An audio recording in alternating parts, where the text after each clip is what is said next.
ప్రతినిత్యం సూర్య నమస్కారాలు సాధన చేయడం ద్వారా పరిపూర్ణ ఆరోగ్యం పొందవచ్చునని సేవా భారతి నాయకులు ఆదిత్య శర్మ పేర్కొన్నారు. కాకినాడ ఓవర్ బ్రిడ్జ్ క్రింద గల పైడా డిగ్రీ కాలేజ్ ప్రాంగణంలో సేవా భారతి ఆధ్వర్యంలో రథసప్తమి పర్వదినం సందర్భంగా 28వ సూర్య నమస్కారాల పోటీలను నిర్వహించారు. సేవా భారతి అధ్యక్షులు అట్లూరి శివరామకృష్ణయ్య అధ్యక్షతన జరిగిన కార్యక్రమంలో కాకినాడ పరిసర ప్రాంతాల నుండి 300 మంది వివిధ పాఠశాలల విద్యార్థులు సూర్య నమస్కారాల పోటీల్లో పాల్గొన్నారు. Boys juniors seniors, girls juniors seniors విభాగాల్లో పోటీలను నిర్వహించి విజేతలను ఎంపిక చేశారు. పోటీలలో విజేతలకు అతిథులు శివరామకృష్ణయ్య, ఆదిత్య శర్మ అతిథులు సర్టిఫికెట్లు, జ్ఞాపకాలను బహుకరించారు. ఈ కార్యక్రమంలో పైడా కాలేజ్ చైర్మన్ పైడా సత్యప్రసాద్, నండూరు కృష్ణ, శర్మ, సతీష్ బాబు, కమల, కృష్ణంరాజు, శివాజీ, వెంకట శివ, బాలాజీ, సాంబశివరావు, రవి, శంకర్, మామిడాల్ శ్రీనివాస్, భారతి, ఆంజనేయ శాస్త్రి, శ్రీరామచంద్రమూర్తి తదితరులు పాల్గొన్నారు. కాకినాడ అలాగే రూరల్ ప్రాంతాల నుంచి హై స్కూల్ పిల్లలందరూ కూడా బాలురు కానీ బాలికలు కానీ ఉత్సాహంగా అధిక సంఖ్యలో పాల్గొనడం జరిగింది.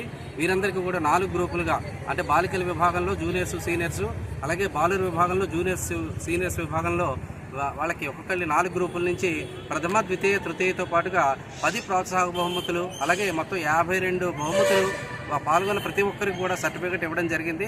ఈ కార్యక్రమాన్ని సేవా భారతి కానీ సేవా భారతి యొక్క కార్యకర్తలు ప్రతి ఒక్కరు కూడా చాలా ఉత్సాహంగా పాల్గొని కార్యక్రమాన్ని విజయవంతం చేశారు. బాలురు కూడా సుమారు 300 మంది బాలబాలికలు ఈ కార్యక్రమంలో పాల్గొనడం జరిగింది. ఇంకా మరింత ఉత్సాహంగా వచ్చే సంవత్సరం 500-600 మంది పాల్గొనేలాగా ప్రయత్నం చేస్తామని చెప్పి తెలియజేస్తూ ప్రతి ఒక్కరు కూడా ఈ కార్యక్రమం పాల్గొన్న ఈ తల్లిదండ్రులు కానీ లేదా ఉపాధ్యాయులు కానీ వ్యాయామ ఉపాధ్యాయులు కానీ ప్రతి ఒక్కరు కూడా ధన్యవాదాలు తెలియజేస్తూ, అలాగే పాఠశాల ప్రధాన అధ్యాపకులకు కూడా ప్రత్యేకించి ధన్యవాదాలు తెలియజేస్తూ ఆరోగ్యం పట్ల అవగాహన పెంచే ప్రయత్నం చేస్తున్నాము. దీని ద్వారా పిల్లలు ఎంతో మంచి సంస్కారాలు నేర్చుకుంటున్నారు. తర్వాత మన భారతీయ విద్య అయినటువంటి యోగ విద్యకి ఈ మధ్యన ప్రపంచంలో కూడా పెద్దపీట వేస్తున్నారు.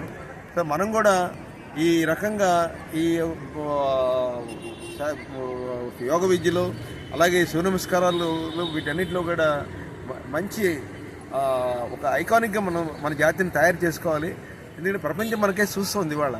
కానీ వారికి మనం సరైనటువంటి మార్గనిర్దేశం చేసేటువంటి పరిస్థితిలో మనం ఉన్నామా అని ఆలోచించుకుంటే ఇది సరైన సమాధానం రావట్లేదు. కాబట్టి ప్రభుత్వం కూడా ఇది ప్రోత్సాహం ఇవ్వాలి. స్కూళ్ళలో కంపల్సరీగా కూడా యోగ విద్యను ప్రవేశపెట్టి దాన్ని ఇంప్లిమెంట్ చేస్తే బాగుంటుంది.